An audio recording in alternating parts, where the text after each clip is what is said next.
right, welcome everybody back to another episode of the Big Doug and Carmi Show. That's right, we did two today. If you watched earlier with Eric Smith, we kind of got the view from the team's perspective, and now Jack Kennedy from Barstool Sports here. We get the fan side of what's going on with the Chargers. Jack, how are you? Great. I think I watched part of Eric's. Eric is really good at being like very political about it. I think he'll be a little bit more down the dumps on my end for sure. I hear you. Well, it's interesting because the league is so fickle, right? Because three wins in conference, I'm sure Chargers fans thought they weren't going to lose a game. I certainly didn't think they were going to lose this game. You'd know that if you knew that I just got knocked out of my survivor, because obviously I'm one of Ah. the dopes that picked the Chargers last week. Of course, the rookie quarterback comes in and gives you your first loss. You were there. What was it like? It was awesome because like for Giants fans, they've been suffering. I feel like quarterback wise for a while, which I'm sure you've loved. But Yes. kind of seeing Jackson Dart come in for their fan base and getting actually excited and not being down the dumps was very cool for their end. For my end, not as great watching our team sort of implode after Joe Walt went down with injury and our offensive line just had no answers to anybody. But it was cool for the Giants fans friends I was with, but not great from my perspective. Are you from the West Coast? I know you're on the East Coast now, up there at Barstool Studios in New York. But how did you become a Chargers fan? Yeah, so I'm actually from Long Island, up in New York. Okay. But when I was growing up, basically my dad was not really big into football. And when I was growing up, it was LaDainian Tomlinson was the greatest player on the planet. And Yes, he was. I was like, why would I ever want to be a fan of anyone other than these guys right here? Terrible choice. Should have been a Giants fan. Would have two Super Bowls right now. But it's been a tough like 20-ish, 15-ish years right of suffering fandom. Yeah, I guess I didn't think about it off the rip, but also you got the whole Philip Rivers Eli Manning thing going on there too. Exactly. It's odd because I think that the Chargers got the better end of that deal quarterback wise. Of course, the Giants got the two Super Bowls, as you mentioned. So that trade was crazy because not only like the quarterbacks, I think you could say almost like push in a way, but like you could also we got like Nate Kading out of that, and we got I think I think Sean Merriman came out of that trade. Like we got like a Okay. good deal out of it. Right. It didn't work out. They ended up with like just two of the greatest Super Bowl wins against two of the best Super Bowl teams ever. Do you have a particular favorite Chargers team over the years? Favorite team? That's a good question. I think the one or like 2000 the record breaking year for LT was like the like second or third year I was really following the team, which is like was that 2007. That was like an insane year, but also ended tragically. So it's tough to say like which exact team, but like the second year with Herbert when they were it's 2021, Herbert had like 5,300 total yards and like 40 touchdowns. And that offense was insane because Mike Williams and Keenan Allen both stayed healthy for the entire year until Brandon Staley let Mike Williams play in a useless game after he had already clinched and then he got hurt and then Jacksonville happened. But that offense was so cool. It was humming. It was amazing. It was so exciting. Our defense stunk because Brandon Staley is a terrible defensive coordinator, but that offense was super fun to watch. I say offensively, that team, probably defensively, we're going back more towards like 2007, 8-ish. I can't imagine that there's a bigger like difference between Staley and Harbaugh. I have to imagine you were stoked last year when they said Harbaugh's going to be the guy. They're going to bring Hornets from Baltimore and totally remake what they were doing there. I mean, talk about a well-run organization. This is what you want, right?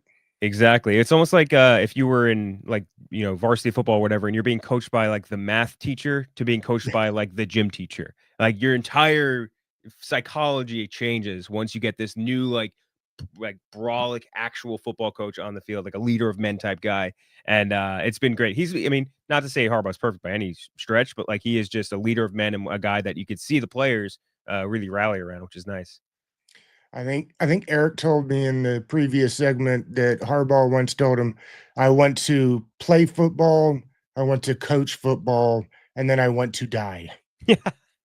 That's like I think every Harbaugh's family motto. Even Jack Harbaugh, their dad, like all he does is go back and forth between Baltimore and Los Angeles and like go to all their games, their meetings, the things. Like all they want to do is live and breathe football. Last year when they took Joe Alt instead of Malik Neighbors, you were a fan of that or no? I was like one of the few in the Brave. The Chargers base was very against it. They all wanted Neighbors. Some people wanted to trade up and get Marvin Harrison Jr. And like they're all receiver. And in my mindset, I'm like, we brought Harbaugh in because we want to, be the big boys up front. We want to be big in the trenches. We want giant, huge, massive players. We want to push and bully and control the time of possession. And that is, you need big offensive line for that. And that's worked so far. I mean, you go look at what happened with Burrow. You get great receivers, no line, and you get an injured quarterback. That's just how it works. Yeah, well, we could spend a whole different segment talking about the Bengals and how they've run that thing into the ground. But they got 2 good wide receivers, though. They do. Yes.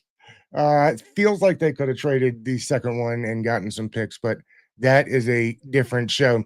What are the Chargers going to do on Sunday without any tackles that are NFL worthy? I mean, I saw the guys they brought in, and you have to go to the encyclopedia to figure out who they are. Yeah, exactly. It's a lot of jug action on our offensive line right now, and it's tough. I think that like without Alt and without Slater, who obviously hasn't played this year, they're really bad. Our center was ranked Bradley Bozeman. He was ranked 46 out of 46 out of all the centers that have taken a snap this year. It's been really, really bad. And he's also, and this is one I looked up this morning too. Herbert's been pressured so far this season 46 times, which is the second most in the league after Ward, who's a rookie, obviously playing in a terrible organization. And for reference, Josh Allen was pressured 88 times total last year. So we're 4 weeks in. He's already had half of Josh Allen's pressure total of the last year in entirety. So I think you guys are really going to feast on them, and you don't allow a lot on the ground, right? Like your yards per average, but so no, they're pretty good up front. They're terrible in the back end so far this year. They've given up a lot of big explosive plays, which has been frustrating for Commanders fans. But also before that Falcons game, which was kind of like your Giants game, where we just kind of laid it all down. Commanders were in the top 5 in pressure rate. So something I hope that they can get going against this Chargers team is that I think I saw that Herbert's been hit 26 times the last 2 games. Now, the Giants are going to hit a lot of quarterbacks a lot of the time. That defensive line is disgusting. However, it's just unfortunate for the Chargers because really this is one of those deals where it's like, how do you fix it? I don't know how you fix that offensive line on the fly. Not much you can do. I don't think there's much you can do other than just go into max protect as much as you can and try and like almost do damage prevention so you don't end up with like a season-ending injury like what happened with, or not season-ending, but like a terrible injury like what happened with Burrow. You just got to protect him and just kind of hope you can get something going on the ground, maybe do short game stuff. Just do not let Herbert hold the ball too long. Otherwise, you're going to end up with like Von Miller, like just demolishing him and at every snap. Like it was crazy how bad they played in that game. And our offensive line coach we took over from Baltimore, I think he had played. He's Mike Devlin. He's just been, I don't know. He's got no answers to anybody right now. How have you liked that Roman offense? It's very weird because last year, and this is why I think we're kind of like a fake-ish team. Like last year, we were all run first, right? Like we're gonna pound the rock, pass. It's rush first offense. Then if we need to rely on the pass, we'll do that. And then to start this season, for Spagnuolo, who's defense coordinator of the Chiefs, he sees all the tape he has is run first offense. And then they played the Chiefs in Brazil and they just did pass first. They barely ran it, did a bunch of play action, and it kind of took, they were taken aback. They had no prep for it. And the same thing happened kind of with the Raiders. And then with Denver, it slowed back down. Now that we have the tape, we can see what you guys are actually doing. And then versus the Giants, injuries just kind of catch up to you. So he's kind of flipped it on its head, which I think is good because you have Herbert. Like you don't need to be run first. Yeah. You can throw it. And now we have weapons. We have a wide receiver core. So I like that he's adjusted, but now there needs to be like a serious adaptation for what we're looking at right now. With the emergence of Quentin Johnson, for those that watch this podcast on a regular basis, I love 2 football teams, the Commanders and the Georgia Bulldogs. So I'm huge on Ladd McConkey. That is one, to me, if Johnson's going to continue playing the way he's played and kind of what they had hoped for when they drafted him, I think in the first round, I think it's a formidable 1-2 punch that they've got now. And I can see why they're trying to let Herbert sling the rock around a little more. Yeah, so it's kind of weird where I think that the better your team is, the less you need to rely on any given receiver. So like if you look at what's happening with AJ Brown getting pissed off on the Eagles, like they don't even need to throw it and they're winning games. He did Hurts didn't complete like a pass in the second half of a game and they won, which is insane. Like the better your team is, the less you have to pass. So if you're guys like Ladd, who last year had an insane year because Quentin wasn't doing as well, and obviously there's no Keenan Allen to kind of pick up some slack too. Like your numbers are going to go down, but it's because your team is more proficient passing and spreading the ball out to everybody. So I feel bad because I loved him last year, and his numbers are definitely going to dip. But at the same time, it typically means your team is better. I'm curious about how long you think you'll. For us, people keep saying, "Well, how long will you be able to hold on to Cliff Kingsbury before he leaves and tries to be head coach again?" That's a different subject. But I'm curious how long you can keep Minter because it feels like he's going to be super hot this coming coaching cycle. I'm shocked he didn't leave this last coaching cycle because he Right. took a team of it was scraps. It was really scraps. Bosa didn't really play. They basically had Khalil Mack and Derwin, and then a lot of people that were just rejects from other teams, like trading away seventh round picks to get the guy like Elijah Molden and turning him into one of the better safeties in the AFC. Like he's done a lot with a little. And last year I think they allowed the fewest points per game, granted much easier schedule. So I think this season, depending on how we end up, he should definitely be hired by a team. I'd be shocked if nobody picked him up. I mean, think about this: the Chargers have played the Chiefs, the Raiders, the Broncos, and the Giants, and they haven't given up more than 21 points in a game. Mm-hmm. I mean, they're rolling. And with a bunch of guys on defense that outside of Derwin James, I'm really not even all that familiar with.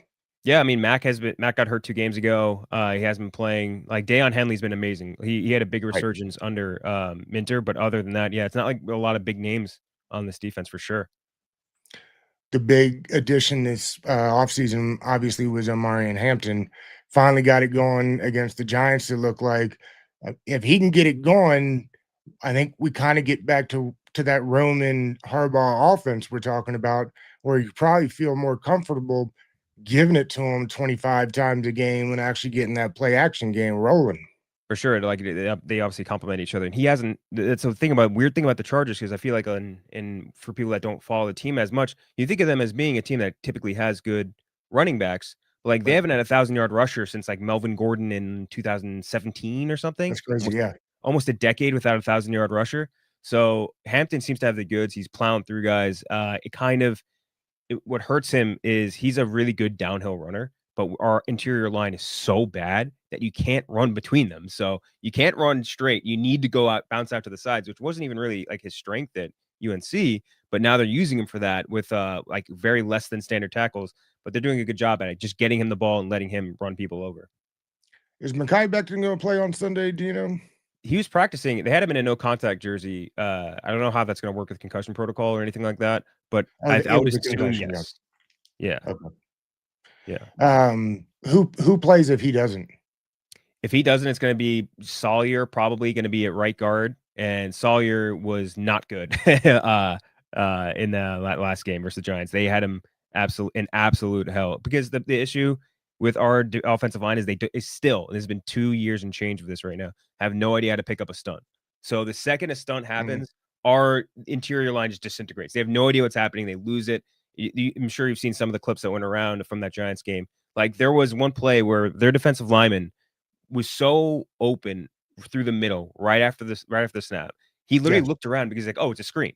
Like it has to be a screen. There's no way this just happened. The seas parted like Moses for him to get straight through to them. It was awful. And that's what Dan Quinn is such a better defensive coordinator than anybody they've really played in like the last 3-4 games, that I feel like he's really going to take advantage of that.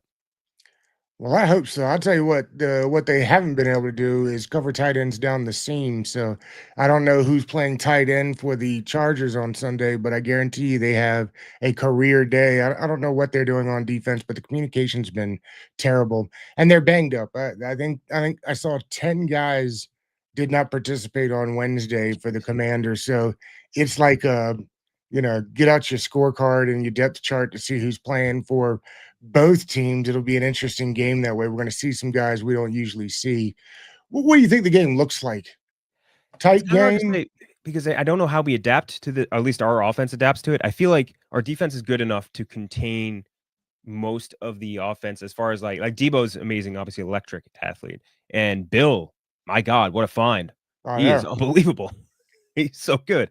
So I feel like it's kind of weird. I think we can contain that, but a big issue that they've had this year and last year is they're really not great at containing quarterback runs. So if Jaden is mobile and he sees those holes and he runs up, this happened with Dart. Dart was like running all over them, and Yeah. Jaden much better runner than Dart. So that's something where I could see that being a humongous issue for them. And that would be, I would say, the Achilles heel for defensively. But on offensively, if they can get the ball out fast and they run a lot, then there's a chance offensively it works without Herbert getting murdered. But other than that, it's tough to kind of figure out without getting in the heads of our offensive coordinators. Last time Jaden and Herbert played, Jaden was at Arizona State, Herbert at Oregon. Jaden got that side. It'll be interesting to see what kind of Jaden we're going to get on Sunday. He's got the brace on. I wonder, without being able to run as effectively as normal, I wonder how hesitant he'll be. Or maybe he'll just be the wild guy that goes out there and just flies all over the place. I'm not exactly sure how that'll work. Also, they fly all the way to the other side of the country, so that's always interesting. Of course, you guys had to do that this last week.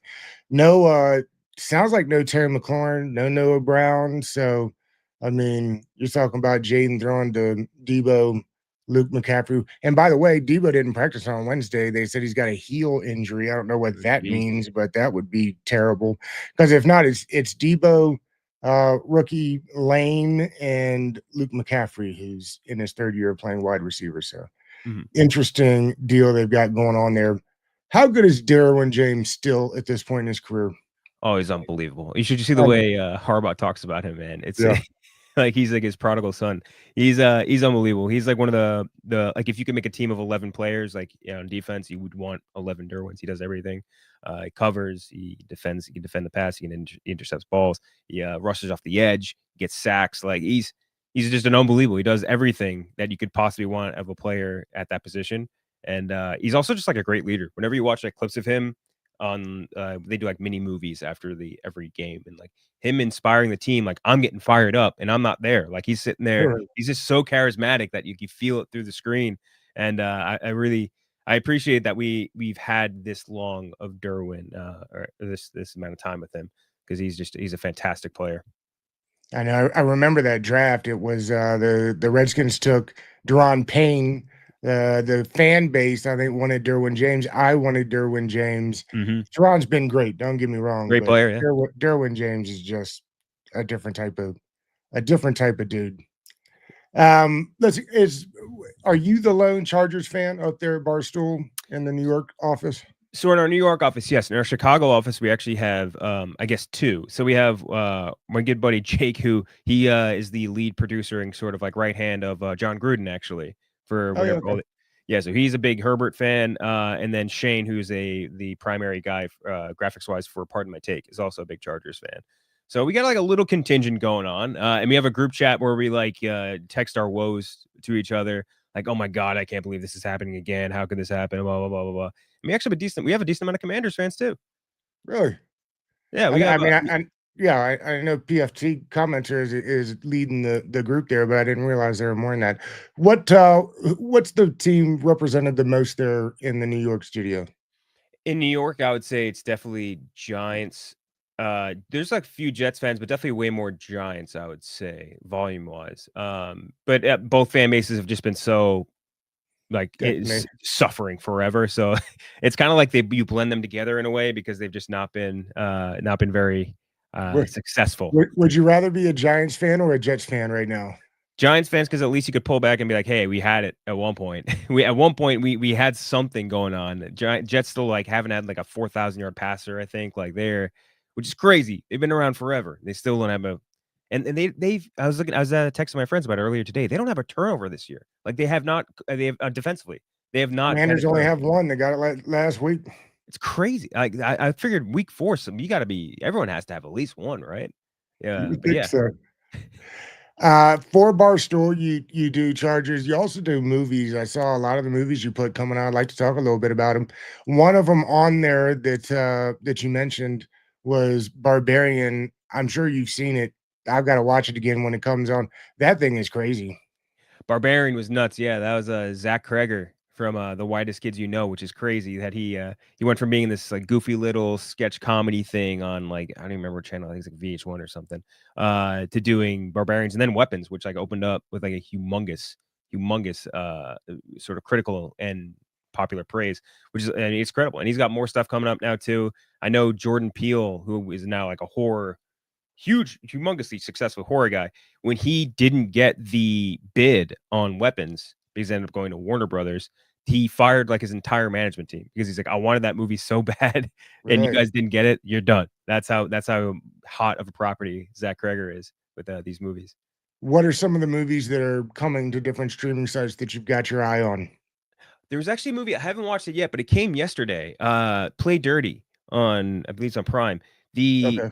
It's a Mark Wahlberg heist movie directed by Shane Black, and Shane Black is like he's as an actor he was in Predator, the original movie, and then as a director he made like Kiss Kiss Bang Bang. He made The Nice Guys. He made like a bunch of really cool movies. He also made a Predator movie, Predators, I think was or maybe Predator, The Predator, a couple years ago. Like he made a whole bunch of movies, and it's got a cool little heist movie coming out with Mark Wahlberg. I feel like it didn't get a lot of play, but or a lot of like advertising, but gonna go definitely watch that tonight.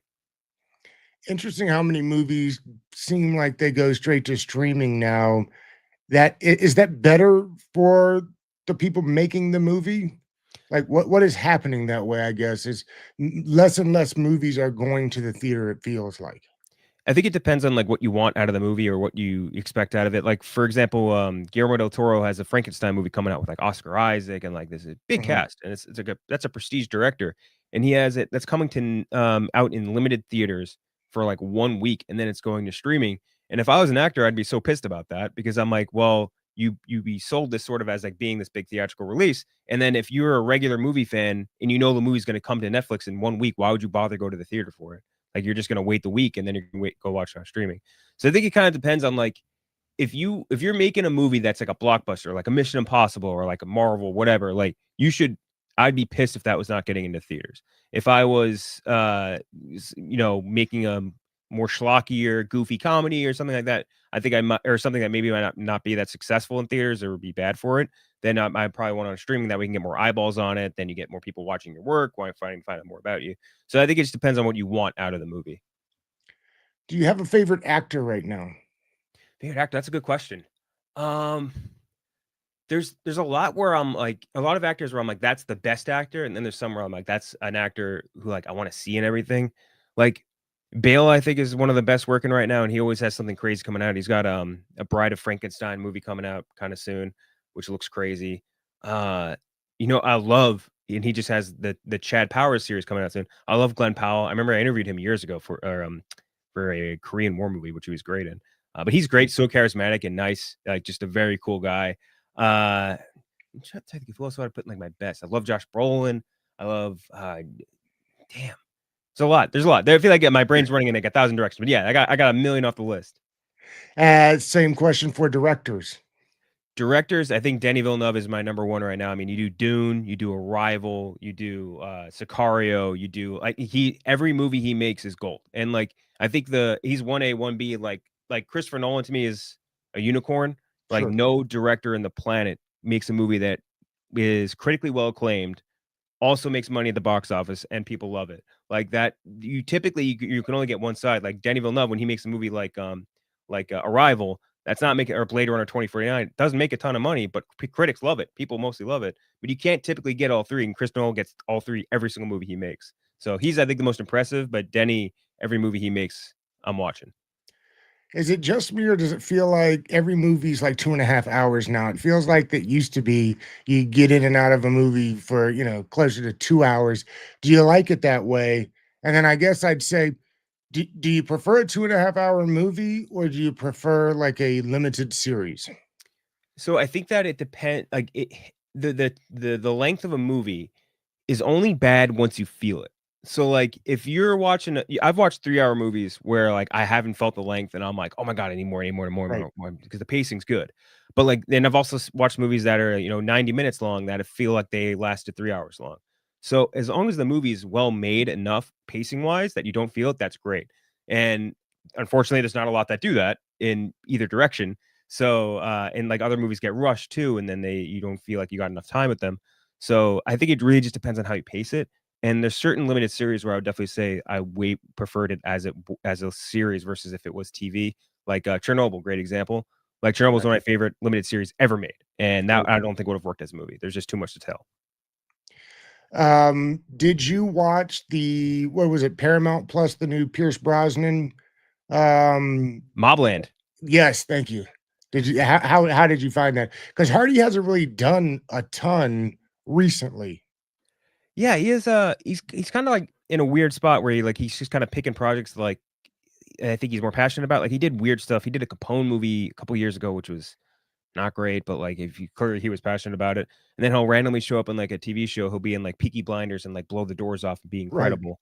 He did And that. What was the other FX show they did? Taboo. You remember this Taboo, one? that's right. Yeah, They were Taboo. That was a supposed to good do a show. second season and never came back. I liked that one. Yeah, but he'll randomly do those ones like that. And Mobland, I really liked. I thought that was a pretty damn good show. I love Pierce Brosnan, obviously Helen Mirren, right? And yeah, Tom Hardy, Paddy Considine too, also an actor that I really like Yeah. in a lot of things.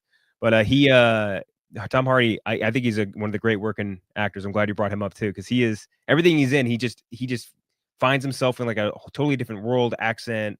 He's doing a goofy face, whatever. He always finds something cool to do. The other one I was thinking about is, and I respect the folks that can kind of like say, this is what we're doing, this is the project, and we're not going to waver.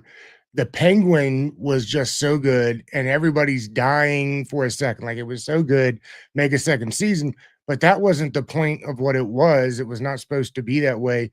Do you appreciate a group that doesn't buckle to the pressure of it would be easy, right? To run a second season, it'd make a lot of money, but that wasn't the point. You respect them for doing it that way.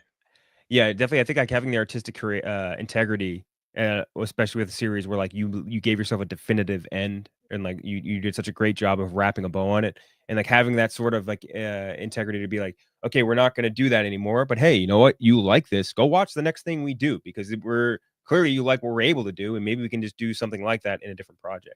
So I definitely Y- appreciate that versus stringing something along way past its due date or like trying to reboot like something old and or reboot something you've had years ago. Like they have a Scrubs reboot coming up soon. I loved Scrubs. I'm just like I don't need a Scrubs reboot. You know what I mean? Like there's, I think we're past that.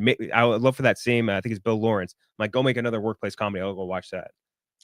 Or just rewatch it again. Yeah. Here at the house, we rewatched Game of Thrones recently. We rewatched Sons of Anarchy Oh man. recently, which is just fantastic. And I think we're gonna do, another HBO show of some sort. But I like doing it that way too. If I like a show and it's been like 5-6 years, I'll rewatch it. There's so much things that I just forget about. The one that we did recently is Animal Kingdom. Oh yeah, yeah, yeah. We just rewatched that one. It's on Netflix. Fantastic show. I forgot like the last whole season of that thing, but that thing was incredible. Yeah, Do you the issue with modern days, like there's just almost too much content. Like there's too many different things out there to watch that like you really need to like invest in or trust people to guide you in the right direction on it. do you think that they'll use the Penguin as like a model for doing other characters in that kind of DC world? I hope so because They that was should, right? it was really good, and I mean DC TV in general has been like ages or leagues better than Marvel in a lot of ways. Like not only that, like Peacemaker was fantastic. Like they did all their animated I've stuff. got to check that. I haven't seen that one yet. I've got to check that out. Man, that first season of Peacemaker is so funny. But that's been fantastic. Their animated stuff is really really good. Like and Marvel were just dumped out. Like they were just let me throw billions of dollars at this. I don't care what you make. No quality control whatsoever. Do whatever you want. We don't care. But DC was very on top of it, and then they made a lot of quality TV shows. And Cena crushes it in Peacemaker. He's really good. Dude, I've got to check that one out. Yeah. Jen, this was great, man. I appreciate you giving me some time today. Could have done this for a while, but I hope that my Commanders beat your Chargers on Sunday, but I'm not so sure. We'll see about that one. I was telling my coworkers today they were thinking about how to bet on it. I'm just like, fellas, yeah, bet the commies, man. Yeah, bet the commies. Was it left hand up? Yeah, to do the whole thing, man. Like you guys, I think you guys are gonna roll our offensive line, and that just kind of grinds us to a halt. Well, between us, I hope you're right. You don't even put it between us. I think at this point it's just I'm very in the dumps about how we're looking right now. Just remember you're first in the division, so that's got to be worth something. Exactly. Yeah. Thanks, buddy. I appreciate you. All right. Thank you so much for having me.